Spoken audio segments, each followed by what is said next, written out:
ফেব্রুয়ারিতে জাতীয় সংসদ নির্বাচন আয়োজনে ইসিকে প্রধান উপদেষ্টার কার্যালয়ে চিঠি। চ্যালেঞ্জ থাকলেও ভোটের প্রস্তুতি নিচ্ছে কমিশন। ইলেকশনটাকে অ্যাজ ট্রান্সপারেন্ট অ্যাজ পসিবল করতে চাই, আয়নার মতো পরিষ্কার করতে চাই। মানে মানুষ দেখুক, বিশ্ববাসী দেখুক যে আমাদের আন্তরিকতার, আমাদের চেষ্টার কোনো ঘাটতি আছে কিনা।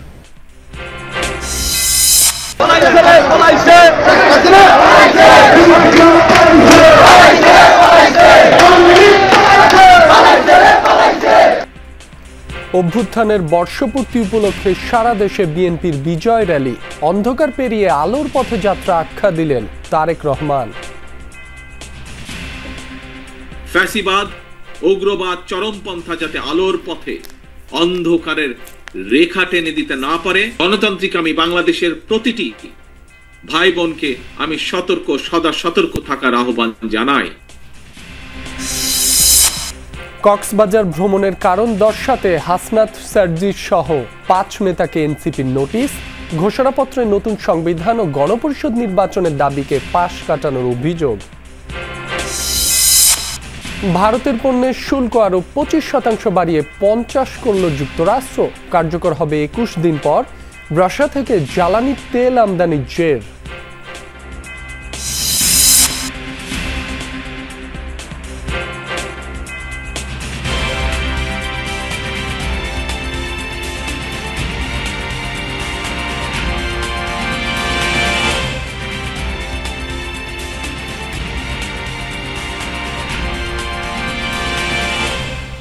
আমন্ত্রণ যমুনা নিউজে, আপনাদের সাথে আছি মাসুম রাব্বি। এতক্ষণ শিরোনাম দেখছিলেন।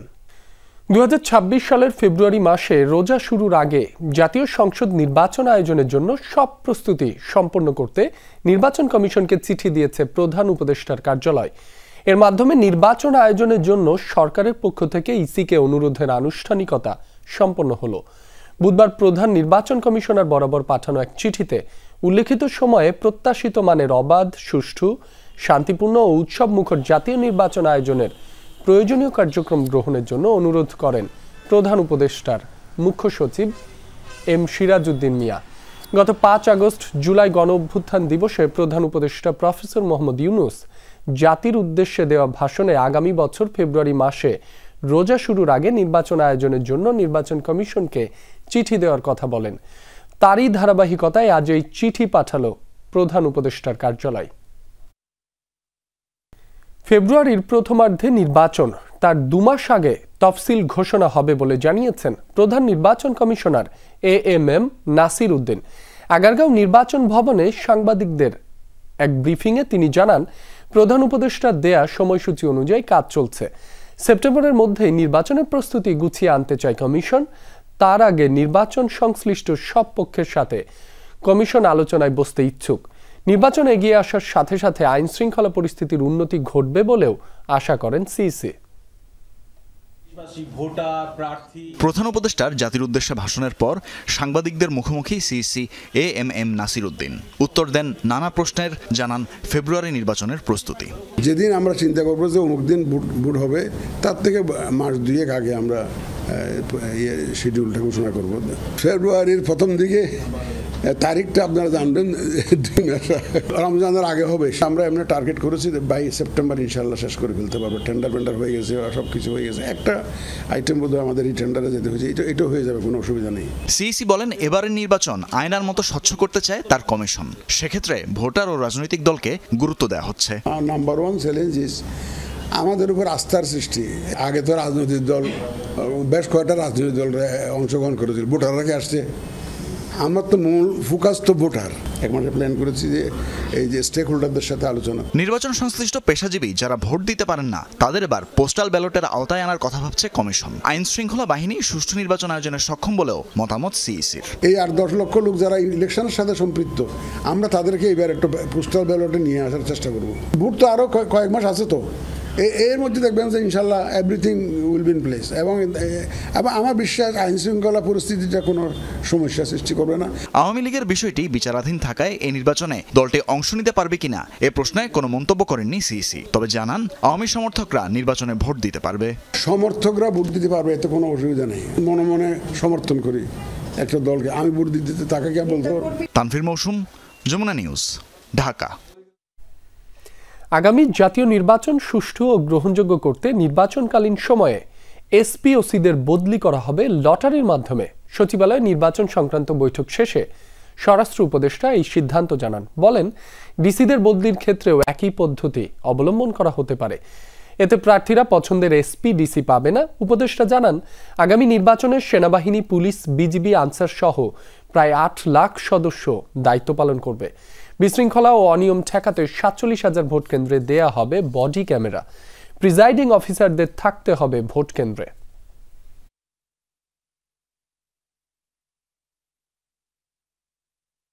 একটা ডিসিশন নিয়েছি, এটা স্যারের ইনস্ট্রাকশনের থেকে। এই ডিসিশনটা হলো আমরা লটারির মাধ্যমে তাদের এই যে পোস্টিংটা আমরা করে দেব। এসপিদের ক্ষেত্রে করব, অ্যান্ড পুলিশের ক্ষেত্রে ওসিদেরটাও আমরা করব, বাট ওসিদেরটা মানে পুরা এই ডিভিশন ওয়াইজ করতে হবে।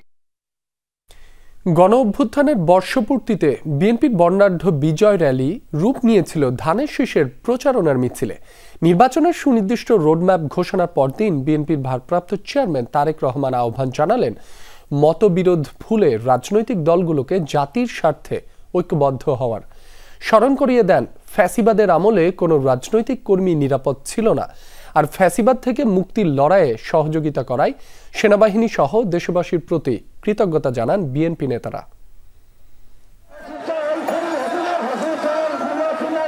বিজয়ের উৎসব, ফ্যাসিবাদ থেকে মুক্তির 1 বছর। আনন্দ উল্লাসে তাই বিজয় উদযাপন বিএনপি নেতাকর্মীদের।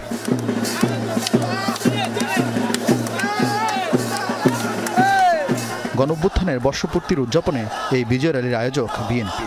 ঢাকাসহ আশপাশের জেলা থেকে হাজারো নেতাকর্মী অংশ নেন এতে। মিছিলে শুরু থাকলেও শেষ অংশ খুঁজে পাওয়া ছিল বেশ সময় সাপেক্ষ। র্যালির আগে নয়াপল্টনের সংক্ষিপ্ত সমাবেশ করে বিএনপি নেতারা বলেন, যারা নির্বাচন বানচালের চেষ্টা করছে তারা বাংলাদেশ বিরোধী শক্তি। যারা বিভেদ সৃষ্টির চেষ্টা করছে তারা বাংলাদেশের পক্ষের শক্তি না। যারা নির্বাচনের বিপক্ষে কথা বলছে তারা বাংলাদেশের পক্ষের শক্তি না। তিনি আমাদেরকে নেতৃত্ব দিয়ে আমাদের মুক্তির পথ দেখিয়েছেন। দেশের সমস্ত মানুষকে, রাজনৈতিক দলগুলোকে, ছাত্রদেরকে এবং এটা না বললেই নয়, আমি দেশপ্রেমিক সেনাবাহিনীকে আমি আন্তরিক ধন্যবাদ ও কৃতজ্ঞতা জানাতে চাই। ভার্চুয়ালি যোগ দিয়ে বিএনপির ভারপ্রাপ্ত চেয়ারম্যান তারেক রহমান বলেন, অন্ধকার থেকে আলোর পথে যাত্রা শুরু হয়েছে। ফ্যাসিবাদ মুক্ত বাংলাদেশে লাখো গণতন্ত্রকামী জনগণের আজকের এই বিজয় র্যালি দেশের 18 কোটি মানুষের মুক্তির মিছিল। এই মিছিল গণতন্ত্রের পথে অভিযাত্রা। অন্তর্বর্তীকালীন সরকার গতকাল জাতীয় নির্বাচন অনুষ্ঠানের একটি সময়সীমা ঘোষণা করেছে, আমরা স্বাগত জানাই। ভবিষ্যৎ প্রজন্মের সামনে একটি নিরাপদ বাংলাদেশ প্রতিষ্ঠার জন্য একজন নাগরিক হিসাবে আপনার সিদ্ধান্ত নেবার সময় এসেছে। তিনি বলেন, দেশে গণতন্ত্র ও আইনের শাসন না থাকলে কেউই নিরাপদ নয়। রাজনৈতিক দলের সদস্যবৃন্দ বিভিন্ন ইস্যুতে আমাদের মধ্যে ভিন্ন ভিন্ন মতভেদ থাকবে, কিন্তু সেই ভিন্ন মত নিরসনে আলোচনা হবে। তবে জাতীয় ইস্যুতে গণতন্ত্রের পক্ষের রাজনৈতিক দলগুলোর মধ্যে যাতে মুখ দেখাদেখি বন্ধ না হয়, সেই লক্ষ্যে জাতীয় স্বার্থে আমাদের সকলকে ঐক্যবদ্ধ থাকা প্রয়োজন প্রয়োজন এবং প্রয়োজন। এরপর বিএনপি মহাসচিবের নেতৃত্বে বিজয় র্যালি শুরু হয়। মিছিলে শোভা পায় ফ্যাসিবাদ আমলের নানা ব্যঙ্গচিত্র। জুলাই অভ্যুত্থানের বর্ষপূর্তি উপলক্ষে এই বিজয় মিছিল আয়োজন করা হলেও গতকাল প্রধান উপদেষ্টার নির্বাচনের রোডম্যাপের সুনির্দিষ্ট সময় ঘোষণা করায় এই বিজয় মিছিল রূপ নেয় নির্বাচনী প্রচারণায়। ধানের শীষের পক্ষে স্লোগানে মুখরিত ছিল ঢাকার রাজপথ। এই বিজয় মিছিলে অংশ নেন ঢাকাসহ আশপাশের সকল জেলার বিএনপির মনোনয়ন প্রত্যাশী নেতারা। চারিদিকে শুধু ধানের শীষ, ধানের শীষ, ধানের শীষ। বাংলাদেশ আজকে সবার কাছে মনে হচ্ছে যে আমরা আজকে ঈদের আনন্দের শরীক হইতেছি। নাইটাঙ্গেল মোড়, পুরানা পল্টন, হাইকোর্ট, মৎস্য ভবন হয়ে শাহবাগে গিয়ে শেষ হয় বিএনপির বিজয় র্যালি। আরিফিন শাকিল, যমুনা নিউজ, ঢাকা। ফেব্রুয়ারিতে নির্বাচনের ঘোষণাকে স্বাগত জানিয়েছে বিএনপি। একই সঙ্গে জুলাই ঘোষণাপত্র বাস্তবায়নের অঙ্গীকারও করেছে দলটি। সকালে গুলশানে চেয়ারপারসনের কার্যালয়ে এক সংবাদ সম্মেলনে কথা বলেন বিএনপি মহাসচিব মির্জা ফখরুল ইসলাম আলমগীর। তিনি বলেন, বর্তমান আইন শৃঙ্খলা পরিস্থিতিতেই সুষ্ঠু নির্বাচন সম্ভব, কেননা জনগণ নির্বাচনের জন্য উন্মুখ হয়ে আছে। জনগণই নির্বাচনে প্রহরী হয়ে দাঁড়াবে বলেও মন্তব্য করেন ফখরুল। বলেন, পুরো জাতি মনে করে বর্তমান রাজনৈতিক সংকট থেকে গণতান্ত্রিক ধারায় উত্তরণে নির্বাচনই একমাত্র পথ। এ সময় দলটির স্থায়ী কমিটির সদস্য সালাউদ্দিন আহমেদ বলেন, সংস্কারের বিষয়ে যেসব ক্ষেত্রে ঐকমত্য হয়েছে সেগুলো পরে নির্বাচিত সংসদ বাস্তবায়ন করবে। এটি একমাত্র সাংবিধানিক ও বৈধ প্রক্রিয়া বলে মনে করে বিএনপি। 2026-এর ফেব্রুয়ারি মাসে যে ঘোষণা করা হয়েছে তাকে স্বাগত জানাচ্ছে। বিএনপি মনে করে এই ঐতিহাসিক ঘোষণা বাংলাদেশে রাজনৈতিক অচলাবস্থা কাটিয়ে উঠবে এবং গণতন্ত্রের উত্তরণের পথকে সুগম করবে। জনগণ এই নির্বাচনটা চায়, জনগণই আইন শৃঙ্খলা রক্ষার জন্য সবচেয়ে বড় প্রহরী হয়ে দাঁড়াবে। প্রধান উপদেষ্টা ঘোষণাপত্রের মধ্যে যেটা উল্লেখ করেছেন, এটাই হচ্ছে একমাত্র বৈধ প্রক্রিয়া, যে নির্বাচিত সংসদ পরবর্তী সংসদে সাংবিধানিক সকল সংস্কার এগুলো পরিপূরণ করবেন। ফেব্রুয়ারিতে নির্বাচন আয়োজনে আপত্তি নেই এনসিপির, তবে হত্যাকাণ্ডের দৃশ্যমান বিচার এবং সংস্কার সরকারের দায়িত্ব বলে মন্তব্য করেছেন সদস্য সচিব আখতার হোসেন। এদিকে কেন্দ্রীয় নেতা হাসনাত, সার্জিস পাটোয়ারি, জারা ও খালেদ সাইফুল্লাহকে কারণ দর্শানোর নোটিশ দিয়েছে দলটি। জুলাই অভ্যুত্থানের বর্ষপূর্তি ও রাষ্ট্রীয় গুরুত্বপূর্ণ দিনে কক্সবাজার ভ্রমণের কারণ সশরীরে উপস্থিত হয়ে ব্যাখ্যা দিতে বলেছে এনসিপি। জুলাই অভ্যুত্থানের বর্ষপূর্তির দিনে কক্সবাজার যান এনসিপির 5 নেতা। গণমাধ্যম ও সামাজিক মাধ্যমে দিনভর আলোচনা সমালোচনা হয় বিষয়টি নিয়ে। বুধবার উত্তরাঞ্চলের মুখ্য সংগঠক সার্জিস আলম, দক্ষিণাঞ্চলের হাসনাত আবদুল্লাহ, মুখ্য সমন্বয়ক নাসির উদ্দিন পাটোয়ারি, সিনিয়র যুগ্ম সদস্য সচিব তাসনিম জারা ও যুগ্ম আহ্বায়ক খালেদ সাইফুল্লাহকে এই শোকজ নোটিশ দেয়া হয়। আলাদা চিঠিতে 5 নেতাকে আহ্বায়ক নাহিদ ইসলাম ও সদস্য সচিব আক্তার হোসেনের কাছে ব্যাখ্যা দিতে বলেছে এনসিপি। এদিকে সকালে জুলাই সনদ ও নির্বাচনের সময় ঘোষণার বিষয়ে আনুষ্ঠানিক প্রতিক্রিয়া জানাতে সংবাদ সম্মেলন করে এনসিপি। সদস্য সচিব আক্তার হোসেন বলেন, নির্বাচনের সময় নিয়ে আপত্তি নেই তাদের, তবে আগে নিশ্চিত করতে হবে হত্যাকাণ্ডের দৃশ্যমান বিচার এবং লেভেল প্লেইং ফিল্ড। সরকার যে সময়সীমার মধ্যে নির্বাচন আয়োজন করতে চায় তাতে আমাদের আপত্তির কোনো জায়গা নেই। নির্বাচনের পূর্বে বিচারকে দৃশ্যমান করা এবং সংস্কারকে বাস্তবায়ন করা এই সরকারের অবশ্য কর্তব্য। একই সাথে নির্বাচনের পূর্বে মাঠ প্রশাসনের নিরপেক্ষতা নিশ্চিত করা এবং লেভেল প্লেইং ফিল্ড নিশ্চিত করা অবশ্যই সরকারকে আমাদের কাছে প্রতিশ্রুতি ব্যক্ত করতে হবে। জুলাই ঘোষণাপত্রে নতুন সংবিধান ও গণপরিষদ নির্বাচনের দাবি পাশ কাটিয়ে যাওয়ায় ক্ষুব্ধ এনসিপি। আক্তার বলেন, নতুন সংবিধানের দাবি থেকে এখনো সরেনি দলটি। আমরা যে নতুন সংবিধানের দাবি জানিয়েছি, গণপরিষদের কথা বলেছি। শামীম রেজা, যমুনা নিউজ, ঢাকা। নির্বাচনের ঘোষণাকে স্বাগত জানালেও সব রাজনৈতিক দলের সাথে আলাপ আলোচনা না করে সময়সীমা ঘোষণা করে প্রধান উপদেষ্টা ঐতিহ্য লঙ্ঘন করেছেন, এমন মত জামায়াতে ইসলামীর। ব্রিফিংয়ে দলটির নায়েবে আমির বলেন, নির্বাচনের সুষ্ঠু পরিবেশ এখনো নিশ্চিত হয়নি। বুধবার এক ব্রিফিংয়ে দলটির নায়েবে আমির ডাক্তার সৈয়দ আবদুল্লাহ মোহাম্মদ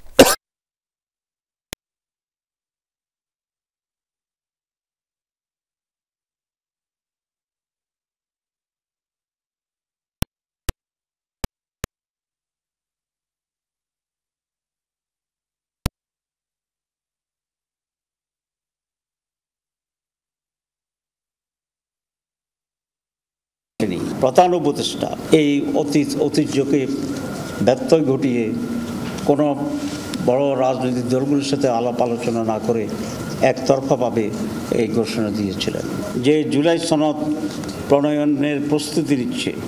বর্তমান অন্তর্বর্তী সরকারকে তার আইনি ভিত্তি দিতে হবে। রংপুরের আবু সাইদ হত্যা মামলায় 30 জনের বিরুদ্ধে অভিযোগ গঠন করে আনুষ্ঠানিক বিচার শুরুর আদেশ দিয়েছেন ট্রাইব্যুনাল 2। আসামিদের অব্যাহতির আবেদন খারিজ করে আগামী 27 আগস্ট সূচনা বক্তব্য ও সাক্ষ্য গ্রহণের তারিখ নির্ধারণ করেছেন ট্রাইব্যুনাল। এদিকে ট্রাইব্যুনাল 1-এ শেখ হাসিনা সহ 3 জনের বিরুদ্ধে চতুর্থ ও পঞ্চম সাক্ষীর সাক্ষ্য ও জেরা শেষ হয়েছে। পরবর্তী সাক্ষ্য গ্রহণ 17 আগস্ট।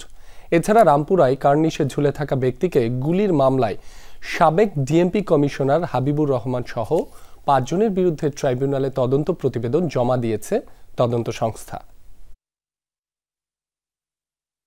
আসামিদ্বয়ের পক্ষে জেরার মাধ্যমে ইনশাল্লাহ প্রমাণ করতে চেষ্টা করব দৃঢ়ভাবে যে তাদের গুলিতে ডিসিস্ট আবু সাইদ মারা যাননি। রিনা মুর্মু এই ঘটনায় আসামি হিসাবে বা দায়ী হিসাবে শেখ হাসিনা, বিশ্ববিদ্যালয় কর্তৃপক্ষ এবং পুলিশ প্রশাসনকে দায়ী করেছে। ভারতের উপর আরও 25% বর্ধিত শুল্ক আরোপ করলেন মার্কিন প্রেসিডেন্ট ট্রাম্প। এর ফলে ভারতীয় পণ্যে 50% শুল্ক আরোপ করা হবে। বুধবার এই সংক্রান্ত নির্বাহী আদেশ জারি করেন তিনি। হোয়াইট হাউসের বিবৃতিতে বলা হয়, রাশিয়ার কাছ থেকে তেল কেনা অব্যাহত রাখায় জরিমানা হিসেবে এই সিদ্ধান্ত নেওয়া হয়েছে মিত্র দেশটির ওপর। এদিকে যুক্তরাষ্ট্রের এমন পদক্ষেপকে অগ্রহণযোগ্য আখ্যা দিয়েছে দিল্লি। চলতি মাসের শুরুতেই নতুন শুল্ক হার নির্ধারণ করে নথি প্রকাশ করে হোয়াইট হাউস। তালিকায় রয়েছে 67টি দেশ, তাইওয়ান এবং ইউরোপীয় জোট। তালিকায় রয়েছে ভারতও। দেশটির ওপর 25% পাল্টা শুল্কারোপের ঘোষণা দেন মার্কিন প্রেসিডেন্ট ডোনাল্ড ট্রাম্প। কারণ হিসেবে তুলে ধরা হয় রাশিয়ার কাছ থেকে ভারতের জ্বালানি তেল কেনার বিষয়টি। সে সময় দিল্লিকে হুঁশিয়ারি দিয়ে ট্রাম্প বলেছিলেন, মস্কোর সাথে বাণিজ্যিক সম্পর্ক অব্যাহত রাখলে অতিরিক্ত জরিমানাও গুনতে হবে। এবার সেই হুমকিকে বাস্তবায়ন করলেন মার্কিন প্রেসিডেন্ট। বুধবার নতুন এক নির্বাহী আদেশ জারি করেন তিনি, যাতে ভারতের ওপর আরও 25% শুল্ক জরিমানা হিসাবে আরোপ করা হয়। বিবৃতিতে হোয়াইট হাউস জানায়, রাশিয়ার কাছ থেকে তেল কেনা অব্যাহত রেখেছে ভারত। সেই অর্থ ব্যবহৃত হচ্ছে ইউক্রেনে আগ্রাসন চালানোয়। ফলে ভারতীয় পণ্যের ওপর এখন থেকে 50% শুল্ক আরোপিত হবে। প্রতিবেদন অনুযায়ী প্রাথমিক 25% শুল্ক 7 আগস্ট থেকে কার্যকর হবে। অন্যদিকে নতুন 25% শুল্ক কার্যকর হবে 21 দিন পর থেকে। মীর মুশফিকা হাসান, যমুনা নিউজ। সাবেক নৌবাহিনী প্রধান, সাবেক মন্ত্রী ও বিএনপির ভারপ্রাপ্ত চেয়ারম্যান তারেক রহমানের শ্বশুর রিয়ার অ্যাডমিরাল মাহবুব আলী খানের 41তম শাহাদাত বার্ষিকী পালিত হয়েছে। বুধবার রাজধানীর ধানমন্ডিতে নিজ বাসভবনে দিনব্যাপী পবিত্র কোরআন খতম এবং সন্ধ্যায় দোয়া মাহফিল অনুষ্ঠিত হয়। এতে অংশ নেন মরহুমের সহধর্মিনী সৈয়দা ইকবাল মান্দ বানু। মাহফিলে ভার্চুয়ালি উপস্থিত ছিলেন মাহবুব আলী খানের কন্যা ডাক্তার জোবাইদা রহমান ও বিএনপির ভারপ্রাপ্ত চেয়ারম্যান তারেক রহমান। এছাড়াও উপস্থিত ছিলেন মরহুমের আত্মীয় স্বজন, রাজনৈতিক নেতৃবৃন্দ ও সমাজের বিশিষ্ট ব্যক্তিবর্গ। শাহাদাত বার্ষিকী উপলক্ষে তার জন্মস্থান সিলেট সহ সারা দেশের বিভিন্ন জায়গায় দোয়া ও মোনাজাত করা হয়। পবিত্র মক্কা ও মদিনায় মরহুমের রুহের মাগফিরাত কামনায় দোয়া অনুষ্ঠিত হয়। একই সাথে যুক্তরাষ্ট্র, যুক্তরাজ্য ও মালয়েশিয়া সহ কয়েকটি দেশে দোয়া কামনা করা হয়। কর্মজীবনে মাহবুব আলী খান নৌবাহিনী প্রধান ছাড়াও যোগাযোগ ও কৃষি মন্ত্রী ছিলেন।